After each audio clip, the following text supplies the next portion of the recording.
Hello there, adventurers. Ben. Danielle. Astro. Rocky. And you're watching Vlogmas 2021 here with the Melick Adventures, where each day we are reading a new story from the Storybook collection advent calendar that we found at Burlington Coat Factory. So make sure you're sticking around and listening into our wonderful stories. And make sure each day that you like the video. Subscribe. And comment down below your thoughts on what you liked about that day's story. But before we get too far into it,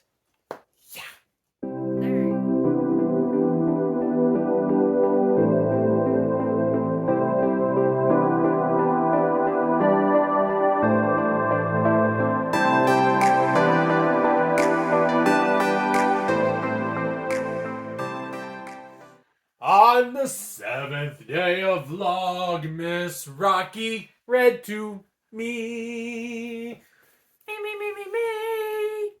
Me.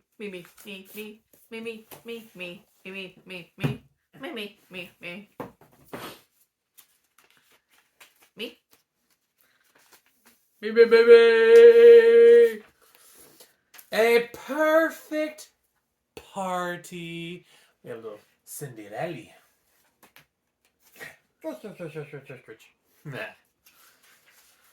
A perfect party. Cinderella and her prince sat before a roaring fire. Christmas was coming in a few days, and Cinderella was excited. Let's throw a party, she suggested to the prince. What a splendid idea, he replied. How can I help? Cinderella smiled. Just leave everything to me, she said.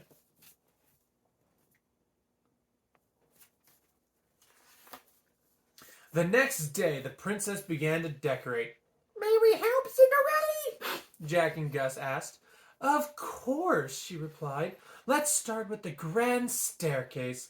When the mice tied some bows, a spool of ribbon began to roll down the banister. Gus hopped aboard. It was like a sled ride without the sled.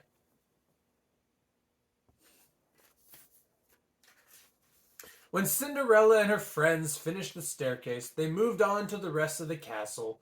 Jacques, Gus, helped the princess put garlands over the windows in the ballroom with pretty bells and baubles.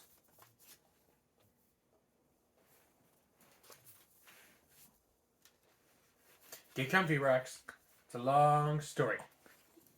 You could duck.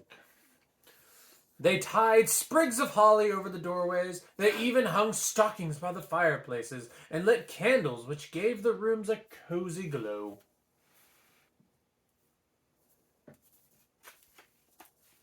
Finally, Cinderella and her friends moved to the stone patio where Cinderella planned to hold her party.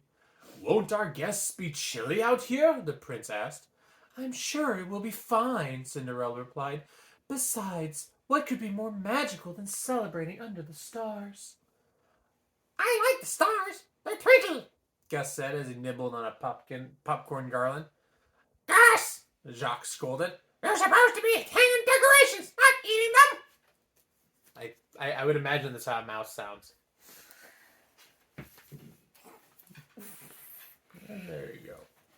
Later, Cinderella went to the royal sewing room. When Prudence, the head of household staff, peeked in, she saw the princess sewing a handkerchief. Why don't you ask the royal seamstress to do that? Prudence suggested. I'm making presents for our guests, Cinderella said. It gives them a personal touch if I do them myself. You know, because when you're a princess, it's a personal touch when you do things yourselves. Oh, I wouldn't know. Yeah, I know, right? On Christmas Eve, the royal chef came to speak with Cinderella. He wanted her to know what he should cook for the party. Not a thing, Cinderella replied. Later, Prudence saw her in the storeroom filling baskets with fruit, ears of corn, and different kinds of cheeses. She was appalled. Back on the patio, Cinderella laid out the food. She said, something's missing, but what? Suddenly, Cinderella's fairy godmother magically appeared. My dear, you need a centerpiece, she said, waving her wand. She turned a water jug into an ice sculpture. Now everything is perfect for our Christmas picnic, Cinderella exclaimed.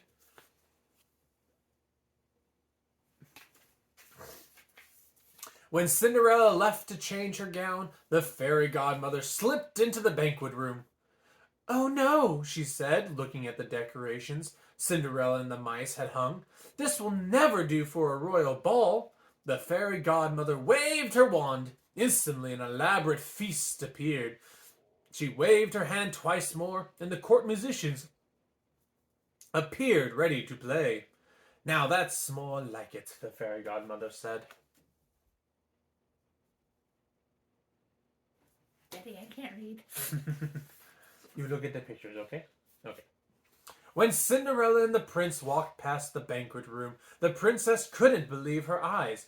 Just then, Prudence rushed in. "Where are your guests?" she asked Cinderella. "My party isn't being held in here," Cinderella told her. "Then what is?" Prudence asked. Thinking quickly, the princess said, "A Christmas party in honor of all the royal staff. Would you please tell everyone else?" "What a wonderful surprise!" the housekeeper exclaimed. Cinderella opened the patio doors. "Merry Christmas!" A chorus of chirps, barks, and whinnies answered her. All of Cinderella's animal friends had gathered for her party. "Happy Christmas!" Oh, sorry. "Happy Christmas, Cinderella!" Gus shouted. "Merry Christmas!" Jock said, correcting him. After lots of delicious food, it was time for presents. There were new feed bags, cozy blankets, and stylish mouse-size outfits. Jacques loved his new jacket so much that he couldn't stop looking at his own reflection. Later, the prince and Cinderella danced underneath the stars. When they stopped, they realized they were alone. "Oh my, look," Cinderella cried. Their animal friends had gone inside and were with the staff. Delighted that everyone was getting along, Cinderella and the prince joined them. It was the most unusual and the merriest Christmas celebration they've ever had. The end. Raggy, did you enjoy it? Can you give us a synopsis of what the story was about? A what? Very good. I give you A+.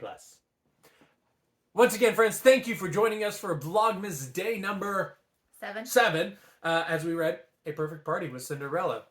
Make sure you stay safe. Stay magical. And keep adventuring. We'll see you on the next Vlogmas. Bye.